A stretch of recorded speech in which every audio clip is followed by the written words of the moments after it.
Welcome to Kenton Teaches. Enjoy the video. In this video, I will explain how to remove a Chevy Silverado front bumper. First, ensure your truck is on a level surface and you have all your tools ready, including a 10mm socket and a flathead screwdriver.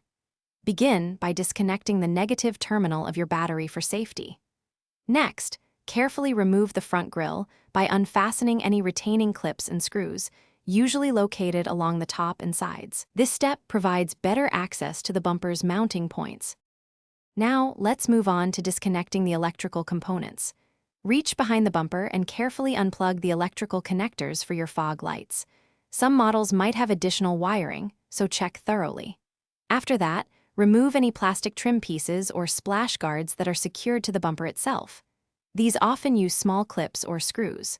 Finally, if your license plate bracket is attached directly to the bumper, remove it now.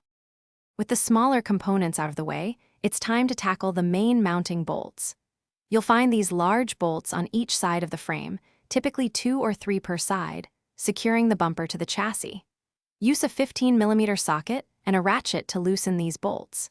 It's a good idea to have a friend help support the bumper at this stage, or use a jack stand to prevent it from dropping unexpectedly once the bolts are fully removed. Once all the mounting bolts are completely removed, you can carefully slide the entire bumper assembly straight off the frame. Be mindful of any remaining wires or hoses that might still be connected. Place the bumper in a safe, secure location where it won't be damaged. Reinstallation is essentially the reverse of these steps. Remember to check the description for a link to Little Tree's black ice and other great deals to keep your ride fresh. Thanks for watching. Thanks for watching. Please subscribe if this video was helpful.